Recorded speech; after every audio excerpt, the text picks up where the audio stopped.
So, you're really a 70s fan? Yeah!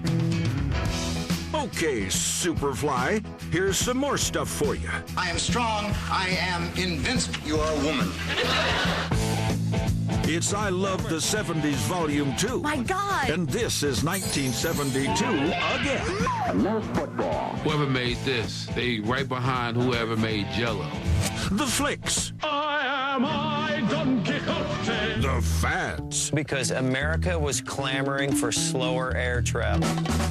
The tunes. Trying to get over. Trying to get over what? Woo! Superfly. The TV. You're disgusting. Get down, get down. A funktastic year that gave us even more burning questions. Come on. What happened when Bobby Fischer played the commies for a pawn? They should have given that man a medal. They did give him a medal. Well, all right then. Do singer-songwriter duos turn you on? Hell yes. And anyone checking birth certificates in Gary Glitter's gang? You're just trying to attract more kids to you when you call yourself Gary Glitter, right? The answers to those questions, plus the lady who ate crap. Dog poos, Divine picks it up and eats it. Because you still can't get enough 70s. Yeah, diseases you could cure with a shot. Holla. Because you're still worried about the man pushing you down. You're gonna work for me until I tell you to quit. Admit it. I wasn't really paying that much attention. This is I Love 1972. Volume 2. All right. Oh, yeah. Can you dig it? Volume 2. I love the 70s. Volume 2, baby. I love the 70s. Nothing better happened to one hair on my gorgeous head. Can you dig it? Every man and woman wanted to be Superfly. Oh, Superfly. I did see Superfly, but I probably don't remember much of it. I've got a funk deficiency. Square of Superfly. Superfly was actually a movie about a character called Young Blood Priest. He was a cocaine dealer who was trying to get out of the business. All I know is I have to get out. I have to change the way I live. A lot of people think Superfly was a pimp. Superfly wasn't a pimp. He's a dope dealer. But he was a pimpish dope dealer. Oh, man, Ron O'Neal, he had the game on lock.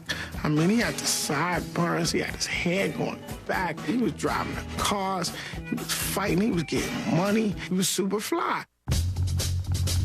You're gonna work for me until I tell you to quit. It really made me want to kill Whitey. You had to be a Mac back then. But the man. I don't know who the man is. I know he looks an awful lot like Dick Cheney. You don't know me, pig, and no mother tells me when I can split. Now, what was better than the movie was the actual soundtrack, Superfly, that was written by Curtis Mayfield. Curtis Mayfield? Wow! Mayfield is Wawa. He always sang in a high thing. Trying to get over. Trying to get over. That's my Trying to get over. Trying to get over what? I'm your doctor when in need. Want some Curtis Mayfield in a nice way could explain away you being a drug dealer. How many motherfuckers could do that? I'm your pusher man.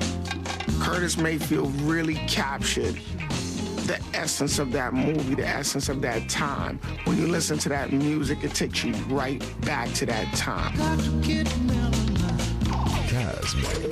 You know, we're really in trouble.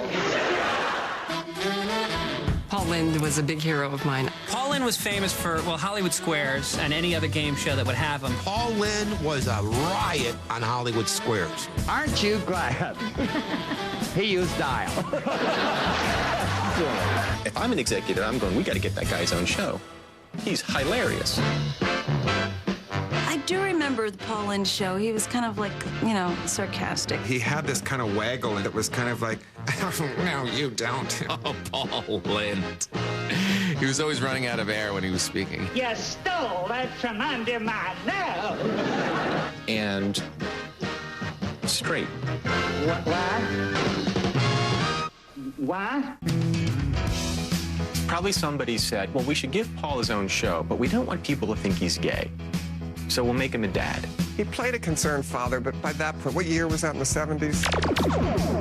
I was on LSD. You know, I wasn't really paying that much attention. I think that it would be very hard to buy Paul Lynde as a convincing father. My briefcase! I'll get it! You bet your life you're gonna get it!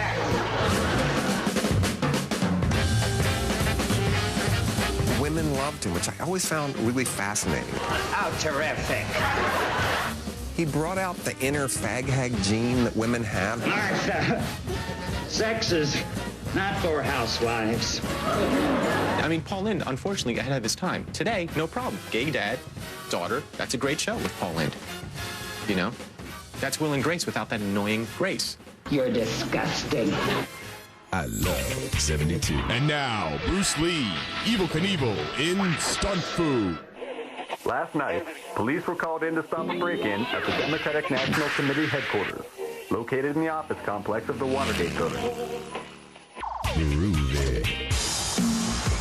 With James Taylor and Carly Simon, when they got together, what you had was the whole being greater than the sum of the parts. My God, together, they'll rule the world. It didn't really come to pass. Yeah. King. Yeah. Bird. Yeah. Yeah. Yeah.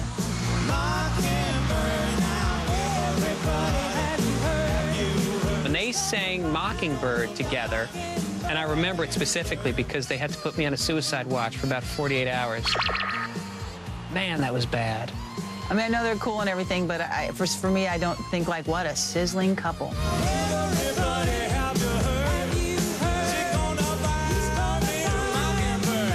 Not a sexy couple in the conventional sense. They were more like a couple of lesbians, because he was such a chick. And then, of course, you know, didn't work out. You know, it's really hard to make any relationship work when there's heroin involved. And kids, if you're watching, don't marry a junkie, even if he does sing like an angel. I have a feeling You're So Vain was written about JT by Carly, or knowing JT, he probably wrote it about her, writing about him, and gave her the song. Carly Simon wrote You're So Vain about him, and he wrote Horse with No Name about her. Carly Simon and James Taylor represented everything that was wrong with 1972. Nobody does it better. What an awesome time, though. You had songs like that on the radio and stuff. Warren Beatty was at every party. Mm-hmm. You had diseases you could cure with a shot. Amazing. God. I love 72. We look at this wall. We do not want walls of any kind between peoples. I know. Richard Nixon was the first president to visit China. Because relations with China was real frosty. Everybody makes such a big deal about Nixon going to China. I spent a semester in Barcelona. You don't see me yapping about it. So China said, before you go, we're going to give you 2 pandas. Somebody offers you panda bears. What do you do, say no? Panda bears? Hell yes. As many as you got. Keep them coming. Question: how do giant pandas make love in captivity? Answer: not very well. There must have been a shortage of pandas in America because when Hsing and Ling Ling showed up, it was news. It was front page news. And Ling Ling and Hsing were going to be the Adam and Eve of American pandas. My grandmother was so excited about Hsing and Ling Ling getting it on. Everything else on all other sex was filth, but these 2 bears was a great thing. Ling Ling was coy but willing, but nothing happened. They said it was the male's fault, which was either Ling Ling or Hsing. I don't know. Which name sounds more masculine to you? Maybe one could have been gay. Everybody's taking pictures. Come on, do it, do it. Do it for us, panda bears. They might have sent us a bad panda, maybe with a little erectile dysfunction. That can happen in pandas, I understand. See, that's why they gave them to us for free. Because they knew that there was some bad bears. And I don't know if it was like in response to Nixon, maybe they didn't like him. They're like, ha-ha, we send you sterile pandas, ha-ha, on you. I love 72. Coming up, prenatal care, 70s style. Better make me a double. I'm drinking for two, you know. How did she get pregnant? Wouldn't her penis get in the way? And the wholesome family fun of pink flamingos. A cat! Plus, what exactly is the impossible dream? I have a dream. That is impossible. I want to talk normal. Next on I Love 1972, Volume 2. But first, Charo TV. 1972. Charo, you're on. Okay, let's have fun. In the 70s, when my coochie was only a kichi, I was a guest star on many television shows. But there were plenty of others that could have used a taste of Charo. 1972, Charo 5-0. Aloha! I moved to Hawaii and joined Steve McGarrett's police force. When I catch the bad guys, McGarrett always said, book them, Charo. And then we gucci. Hawaii 5-0, very popular. But Charo 5-0, now that's a classic. Kapapaya kau kapupuli pua. Mahalo. I Love the 70s. Volume 2. We're back with porn or not porn. Hi, I'm John Waters, and it's time to play Porn or Not Porn. Here are 3 movie titles from 1972. You guess which are pornos and which are regular movies. It just feels good. Black Mama, White Mama. This was a great chicks in prison flick, but oddly, it lacked even one hardcore scene. Next up, Flesh of the Lotus. Oh yeah, this was a porno. Kinda makes you pine for the days of classy titles instead of Anal Marauders 8. And finally, The Hot Rock. Nice try, but it ain't porn. It's about diamonds, not other hard things. I'm John Waters. Thanks for playing, but I gotta run. I just located a vintage copy of A Clockwork Orange. Wanna join me?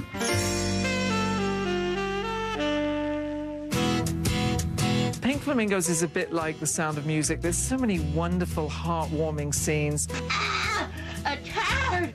Oh, a turd! Who is the filthiest person alive? You know, it was a joke. It was the end of the hippie movement. There's a scene where the couple have the shag and the chicken is somehow involved. Hold these damn chickens! Oh, chicken!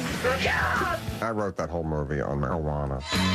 And then there's Babs Johnson herself, the shoplifting whore, who's the main character in the movie who, you know, sticks a stake up her skirt. How many years later, I'm still trying to convince my mother that actually Divine was a man. When we made these movies, he was the perfect person to mouth my rage. He was my Godzilla. We just tried to think, what could you do that would be so hideous, especially if you're on pot, that would blow your mind? What you are about to see is a real thing. One thing that you remember is the huge drag queen with Divine, eating dog crap. It's not fake dog poop. The dog poos, Divine picks it up and eats it. I know that's a candy. Oof. Oof. This is for real. He really ate dog poo? Ugh. Sean Penn! Try that. You think you're a great actor? Come on. The filthiest people alive. Well, you think you know somebody filthier? Divine wins the competition. She is the filthiest person alive, but who would win that award today? I haven't showered in weeks. I f***ed a goat. Bareback. Advantage John. Gotta be Britney Spears. Barefoot bathroom Britney, maybe. You walk into that girl's bathroom, it's nothing but a carpet of pubes. Maybe I'm wrong. I hope to God I am.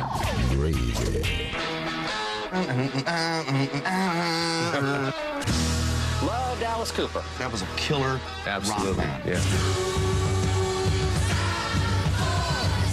Alice Cooper was scary. Alice Cooper was a persona. It wasn't really Alice. He was the most soft-spoken, gentle, cool, intelligent guy you ever want to meet. But his alter ego on stage is from hell. Alice Cooper. You gotta give him credit. The man actually made Alice a scary name. You know, because Alice doesn't just get up there on stage with a guitar and play a song. He puts on a real show. Bigger than everything else out there. So here comes a one-eyed cyclops, you know? We'd have a movie, and the actors would jump out of the movie and then do stuff on stage and then jump back into the movie. If he did that same show today, it would be a cool show. They were the extreme American group. The big thing, I think, at the Alice Cooper concerts was the guillotine. His head gets chopped off halfway through the set, which is actually kind of fun. You know, you want to see something that you're going to go home and talk about and scare your parents with. I'm Alice Cooper, and I worship Satan. And then you see me, he's on the Muppet Show. Some people were actually upset when Alice Cooper did things like appear on the Muppet Show. Boy, it wasn't spooky like this when Julie Andrews did the show. They'd be like, oh, I guess he's not the Antichrist. You, sir, are freako. Why, thank you. I love 72. Time for Burt Reynolds' mustache. Time for Burt Reynolds' mustache. That was Burt Reynolds' mustache. That was Burt Reynolds' mustache. Fischer.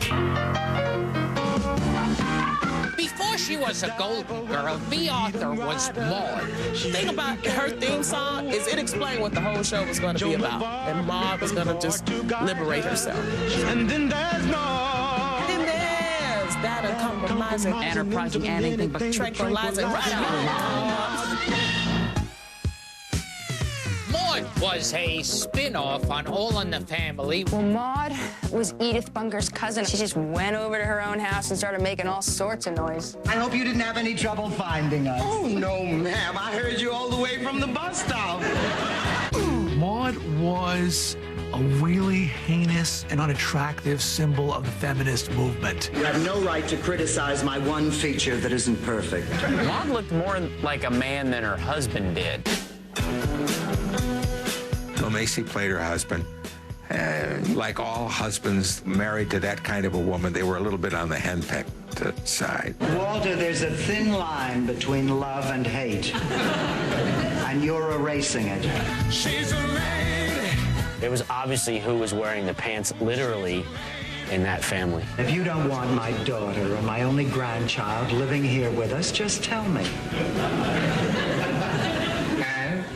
And I'll rip your heart out. You know, there was one episode where Maude had an abortion. You see, on top of everything else, I'm preggy.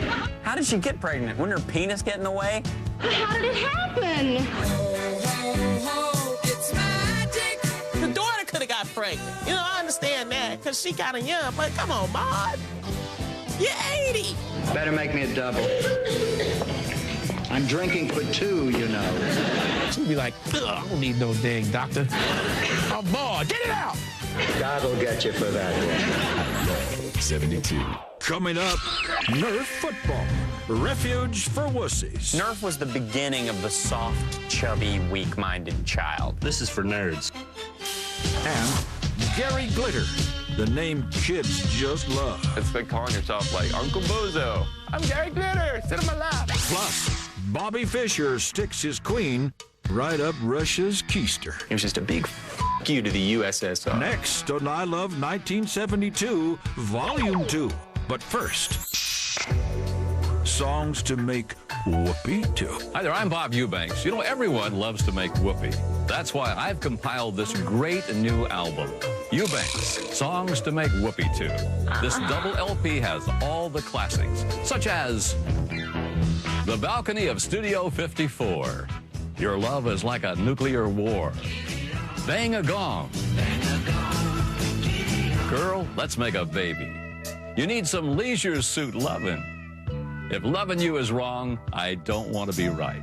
If loving you is wrong. This special double LP set is available for a limited time only. Also available on 8-track and cassette. Don't wait. Order now. I'm Bob Eubanks. Keep on whooping.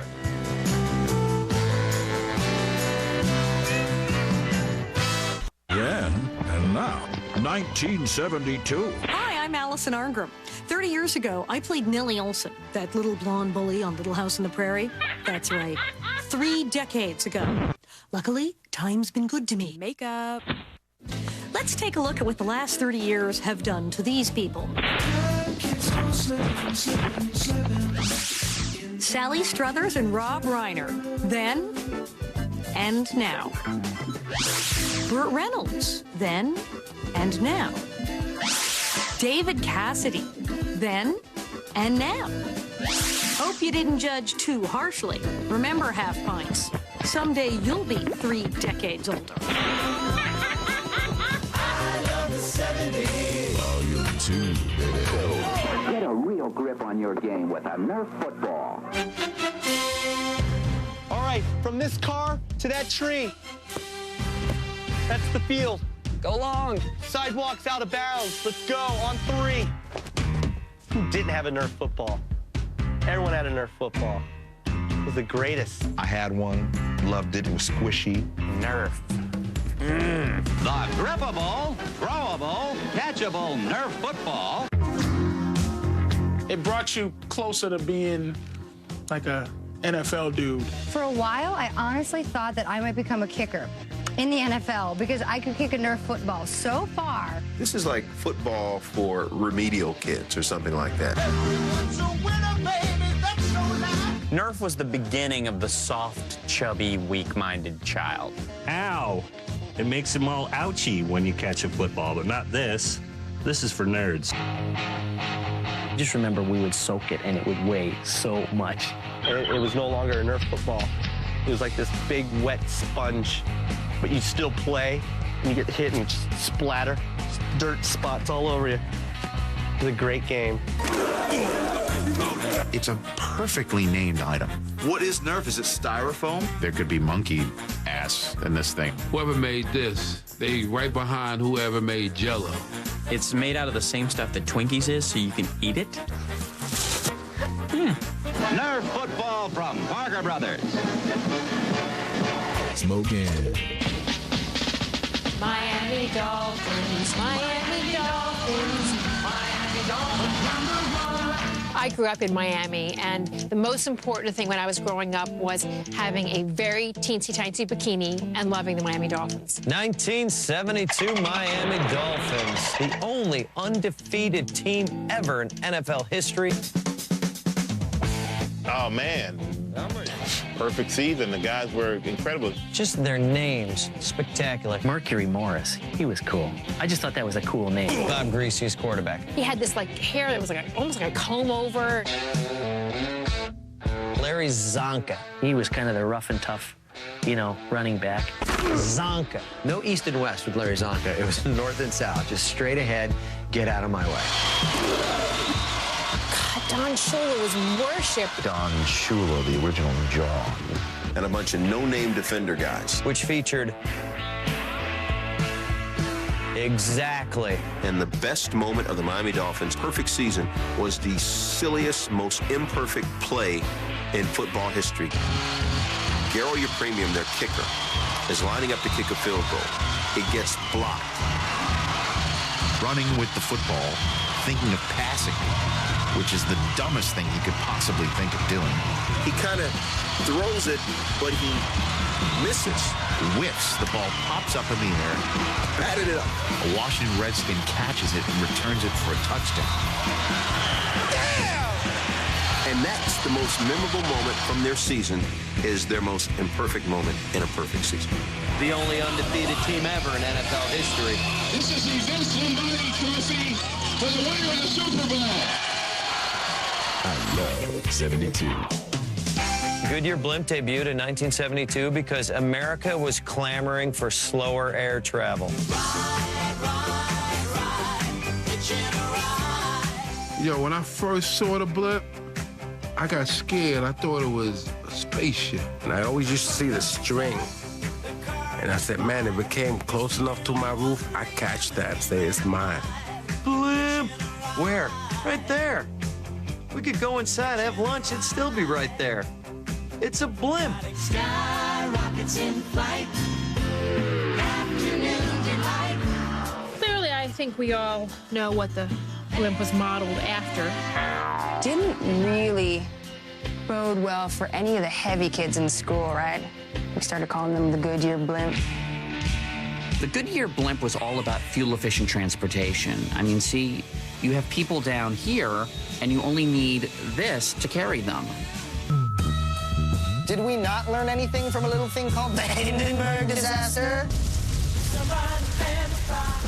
I largely think of Nazi Zeppelins when I look at the Goodyear blimp. I don't know if that's the image they're going for. No one's gonna remember the Hindenburg. Oh, my, get out of the way, please. Did we just say Hindenburg? Oh, the humanity. This is Goodyear. We're Goodyear. Think about it. What's a blimp filled with? Gas. What was Auschwitz filled with? Gas. I love 72. Look who's got a ferret too. Don't you wish you had one too? Smoking. Billy Dee Williams. That was a man's man. Yes. You want my arm to fall off? He was the ladies' man. Bingo. In Lady Sings the Blues, Billy Dee played the love interest of Diana Ross. And they first showed him. Her mouth just opened. She just couldn't, you know, like,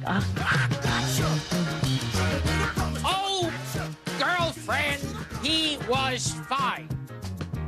Oh, I think I was looking at the cue card for one of the black comedians. Back in the 70s, he had that smooth skin, that wavy hair. Fashion magazine named you one of the 10 most elegant men in the world. Yeah, something like that, yeah. You didn't have a Wesley Snipes and a Will Smith. It was Billy Dee Williams. That was it. He was fine. Woo! Holla. And then by the early 80s, he was pushing malt liquor. Hello, this is Billy Dee. ooh, delicious. Especially out of a paper bag. Colt 45. I probably had no idea what the product was. I was just looking at Billy Dee Williams. And then you get yourself to a good time place. You drank a Colt 45, you feel like Billy Dee was all up in here. It works every time. Works every time. It did, too. The rest is easy. A mark of sexiness is being able to mac with the ladies in all different kinds of environments, whether it was outer space, whether it was in a jazz club with Billie Holiday, whether it was slinging back a Colt 45 on a TV commercial. Billy Dee was sexy. I love 72. Singing Rock and Roll Part 2, here comes Gary Glitter. That song is still played at football stadiums every Sunday all across the country. It's the song that won't go away. Are there lyrics to Rock and Roll Part 2? It's just that anthem they play at hockey games, right? I play that song after sex. I do. As soon as I finish, you know, dun, dun, dun, dun. That's like one of those songs where they don't remember who did it, and they don't even think of it as a band or an artist. I have no idea what he even looked like. Not a clue. I remember him from Top of the Pops in England. He became the Gary Glitter phenomenon, you know. Gary Glitter's look was very strange. He had kind of like an Elvis thing going, but it was a glam version of Elvis. He had the big sideburns, they had that glitter in them. The whole jumpsuit with sequins and stuff on them. I don't really sew my own sequins on, as lots of people say I do.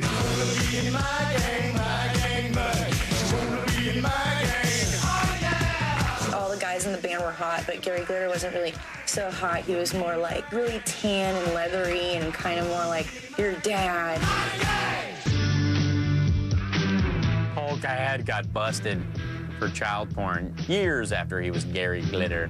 The pop star Gary Glitter has been arrested by police on suspicion of possessing child pornography. Gary took his computer in to get fixed, and when he took it in to get fixed, he had all the files of his child porn on there.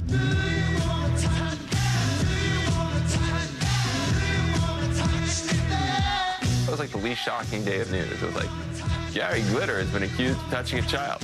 Oh, really? You're just trying to attract more kids to you when you call yourself Gary Glitter, right? It's like calling yourself like Uncle Bozo. I'm Gary Glitter, sit on my lap. I love 72. Coming up, Suzanne Plachette teaches Bob Newhart a lesson. You could kind of picture her in garters and a whip. Oh, sure, you should bring your handcuffs. And Richard Pryor keeps it a little too real. Mother, she ain't got no left. No, never fight. Plus, the man who made Men of La Mancha great. You're not going to cast much better than Peter O'Toole. Drunk, weird, British dude. Next on I Love 1972, Volume 2. But first, the guitar gods of 1972. Peter Frampton here, bringing you the guitar gods that made 1972 come alive. Neil Young, godfather of grunge. Yes's Steve Howe, progressive rock god. And Ziggy Stardust's Mick Ronson. And those were the guitar gods of 1972.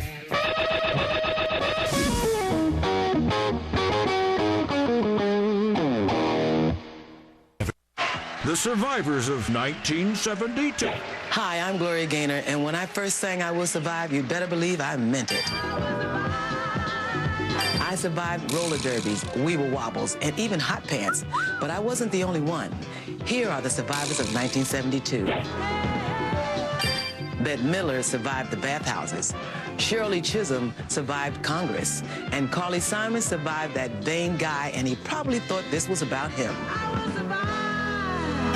Those were the survivors of 1972.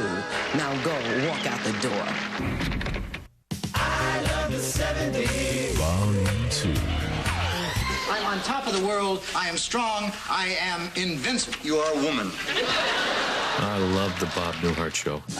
As soon as you heard the phone ring, you always thought of Bob Newhart, because that's how the show began.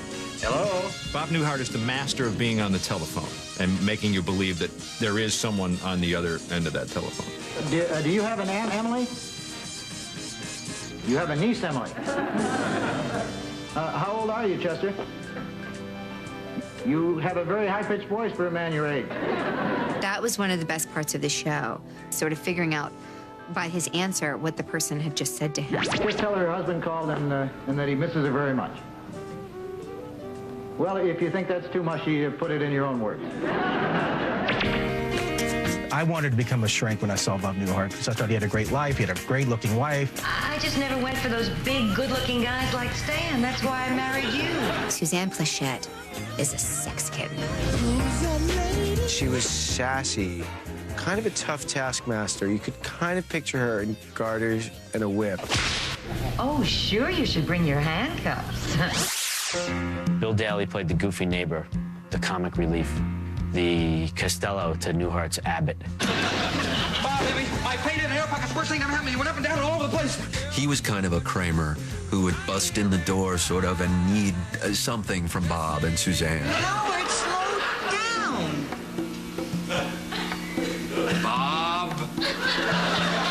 Bill Daly, not exactly the greatest role model for future pilots. Maybe that's where all the drinking came from. They say if you have a lot to drink on an empty stomach that you can get drunk.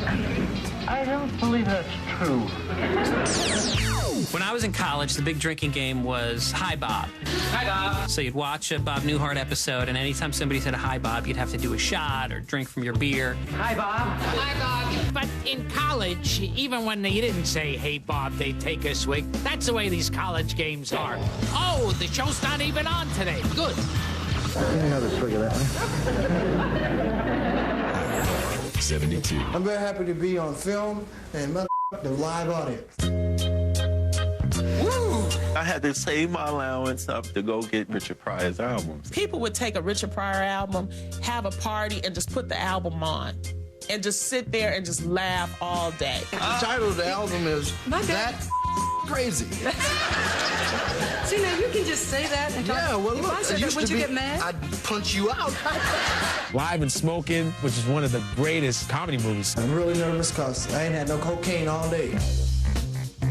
He would cuss, and cussing wasn't a big thing because it wasn't a punchline. It was just a part of his language. I can say mother 10 times in a row, and it's cute. I mean, it's adorable. But when he says it, it's just downright funny. Mother, she ain't got no left. No, never fat. That's why they tell the we want to He's a bad mother Jack. He had a bunch of different characters. He would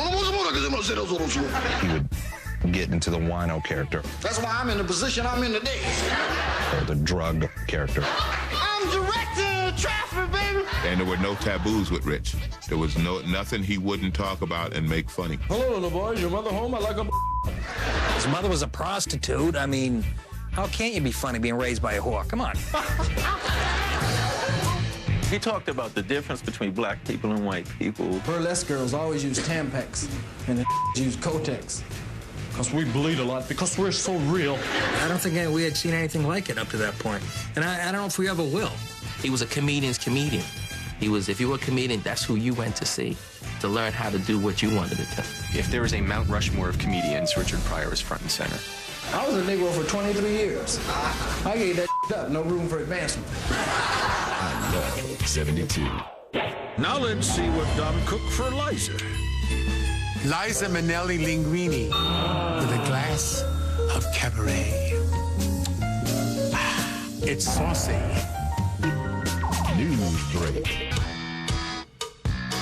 This is Bobby Fischer, the challenger for the world chess title. He's supposed to start playing the title holder, Boris Spassky of the Soviet Union, on Sunday in Iceland. Bobby Fischer was a great American hero at first, defeating the Russian Boris Spassky to become world chess champion. Chess is a sport, not a hobby, it's a sport. It's a sport, okay. Here we have our American take on, the Russian in chess, and everybody's behind Bobby Fischer, and he wins. It was just a big you to the USSR. We can think about where to put our castles and horses, too. Anytime you beat a Russian, it's a big damn deal. I must break you. They should have given that man a medal. They did give him a medal. Well, all right then. It is not true that Henry Kissinger phoned me during the match to tell me the moves. That's good. Very good. Yeah, Bobby Fischer, crazy chess genius. I mean, all the booze, the trashed hotel rooms, all that castling. Then he went nuts. Bobby Fischer today looks like Swiss Family Robinson. Got this big crazy beard and hates the U.S. He lost his mind. If I could challenge Bobby Fischer, I'd challenge him to jump rope. That's the noise I make too when I do. I bet he sucks at double dutch. Everyone was always impressed with Bobby Fischer. Oh, he's so great at chess. Yeah. Try playing Connect 4. Let's see how good you are at that, Mr. Fischer. I love 72. Coming up, give us your best man of La Mancha. To follow my something. I'm no Goulet. Next on I Love 1972, Volume 2. But first, That's No Jive, Turkey, with Tom Papa. Paul Lynde is on an airplane, and there's a baby crying. Have you heard the story? There's a baby crying behind Paul Lynde, just screaming and crying on the flight. And Paul Lynde turns to the mother and says, "You shut this baby up, or I swear to God I'll..." But wait, there's more. Craving some Volume 2 bonus material and 70s ringtones? Then log on to VH1.com and make sure to check out V-Spot.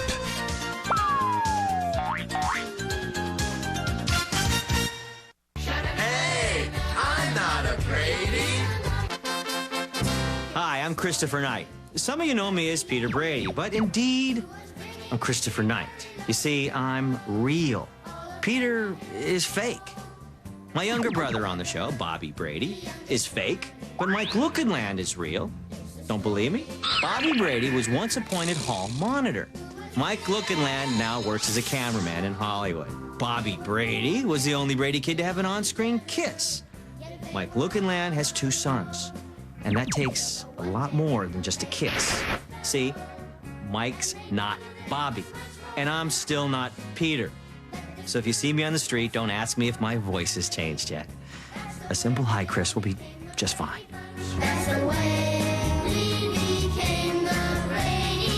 Have a very Brady day. I love the 70s. Volume 2. Lord of the castle at hand.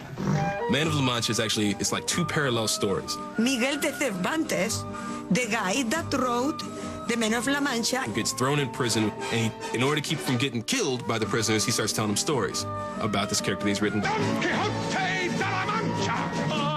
I Don Quixote de la Mancha. Don Quixote, joined by his sidekick Sancho Panza, is facing all sorts of challenges that only he sees. Just a lunatic, literally tilting at windmills.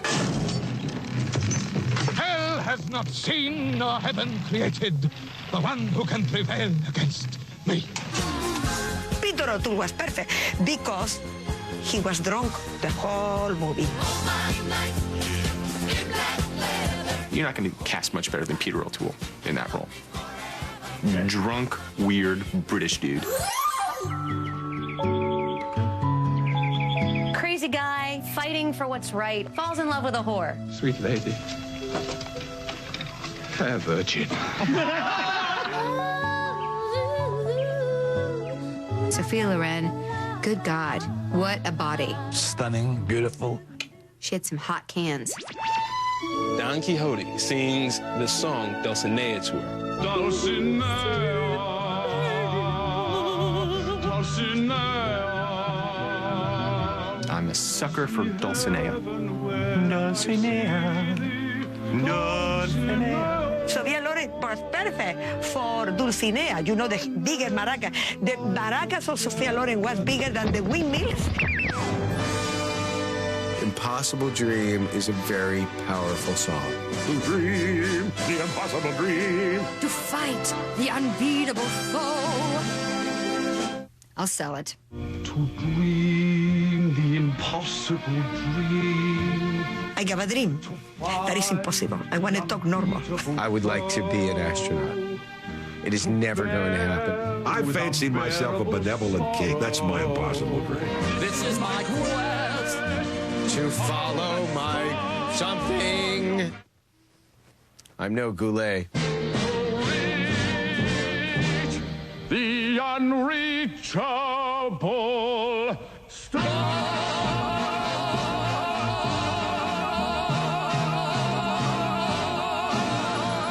Don't really know the lyrics at all. Crazy. Guess this Joe, it's a Joe you know. If you don't know this Joe, then it's a Joe you don't know. But if you can guess this Joe, it's a Joe you know. So guess this Joe, hey, guess this Joe. G.I. Joe! I love 72. VH1 You Ought to Know, introducing you to artists on the rise. An enchanting British songbird. 3 little birds sat on my window. Corinne Bailey Rae captivates with a blend of delicate purity and soulful warmth.